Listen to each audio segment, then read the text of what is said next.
Hello, my name is Hassan Sorrells, and this is the Leadership Lessons from the Great Books podcast, Shorts. There's no co-host on these Shorts episodes. These are now around 6 to 8 minute long observations, ideas, thoughts, or rants about the literature, philosophy, psychology, and even the theology of leadership. Because listening to me talk about leadership for now around 6 to 8 minutes is still better than reading and trying to understand yet another business book. Even the one that you went to Book Instagram to buy because you saw a cool reel. Something I'd like to address here at this moment in 2023 here on the podcast. I'd like to put it down for posterity. I like to have it on the record.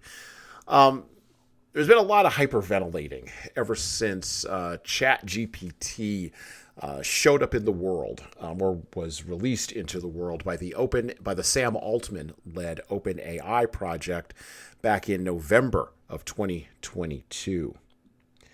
Now, whenever you are listening to this at whatever time, we will be on whatever different version of ChatGPT, whatever, and the hyperventilating has been profuse at the beginning of all of this. It kind of reminds me, I'm old enough to remember the hyperventilating that occurred at the beginning of the internet. And it kind of puts me in mind of that, except more so. Except the truly, genuinely smart people back in the day who, didn't really know anything about the internet. Well, they admitted they didn't know anything about the internet. But now we have people almost 50 years into the internet, coming up on 50 years into the internet, who believe that because they've had that 50-year experience in the internet, can opine about large language models, can opine about large language models learning from human beings, and can opine about the impact, mostly deleterious and damaging, that this will have on the world, particularly on the Western world. I don't think too many folks in, the areas outside of the West are really thinking too much about this.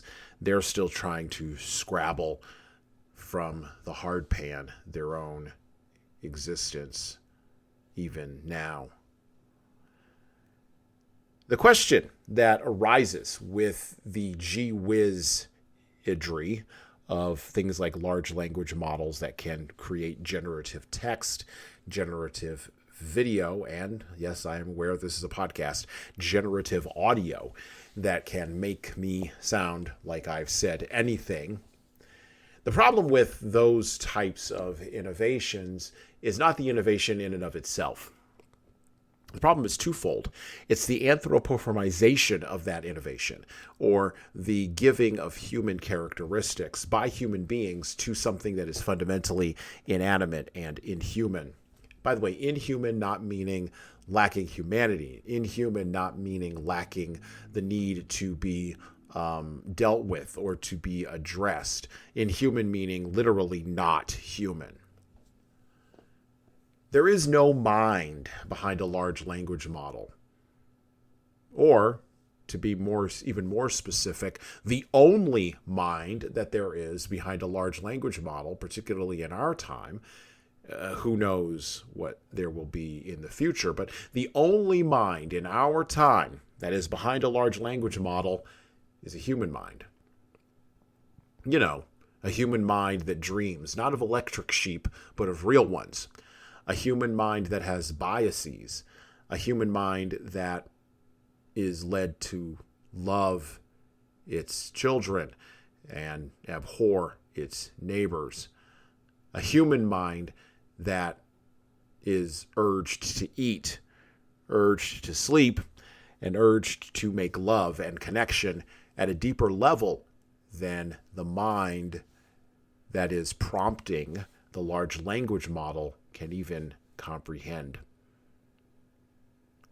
There are challenges and drawbacks to building in a digital world where the hyperventilating over the giving of human characteristics to something that is fundamentally an algorithm at the end of the day is reaching a fever, or is beginning its long upward J curve to the right slide towards a fever pitch.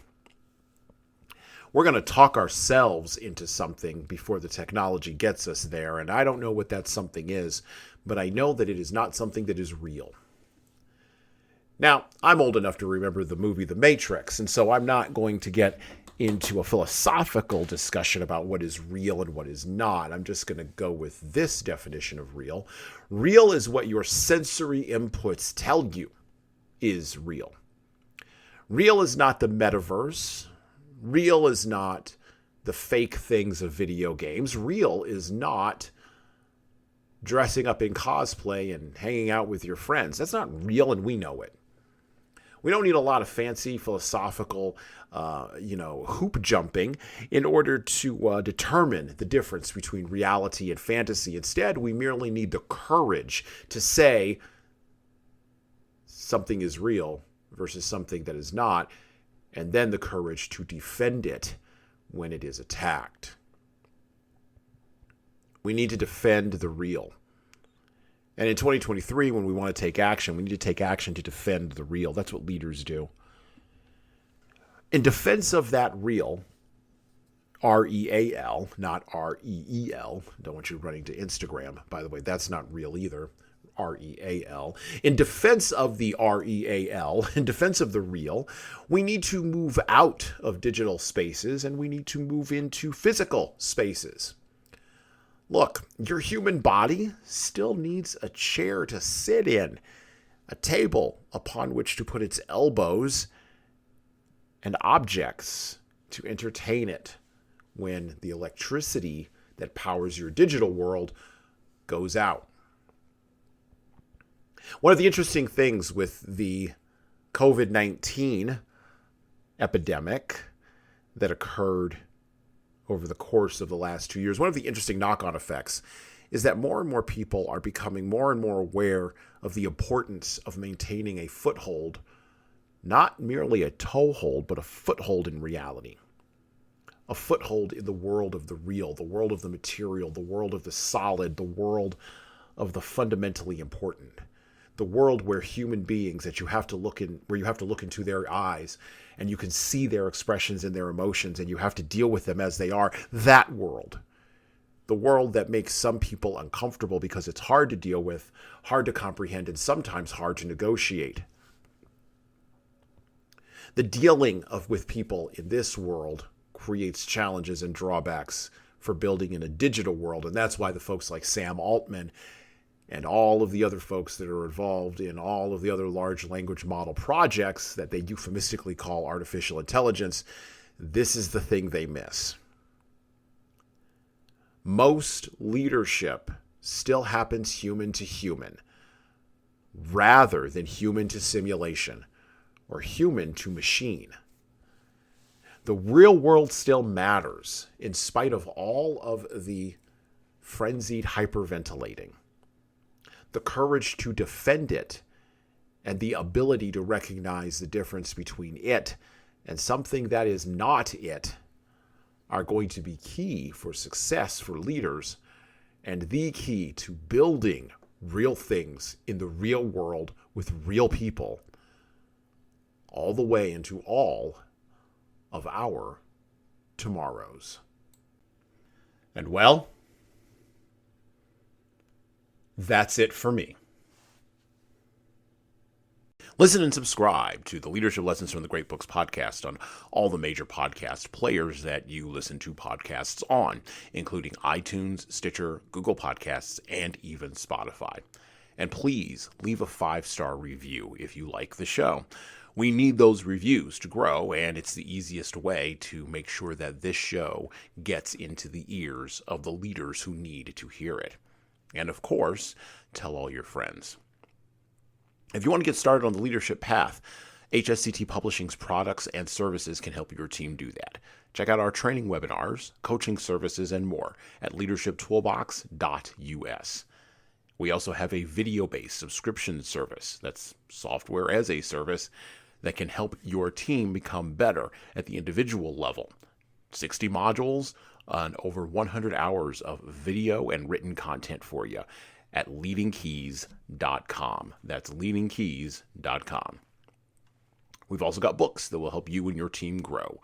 Pick up a copy today of My Boss Doesn't Care, 100 Essays on Disrupting Your Workplace by Disrupting Your Boss, and subscribe to the Little Red podcast I launched earlier this year with the same name as that Little Red book.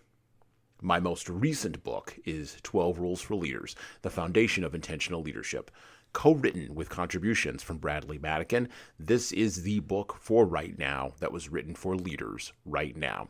Pick up a copy by heading over to 12rulesleadersbook.com/now. That's 12rulesleadersbook.com/now. You pay for shipping, and you'll get a copy of my second book as well. Finally, you can get all these books in paperback, hardcover, or as ebooks on Amazon, Barnes & Noble, Kobo, and any other place online you order books.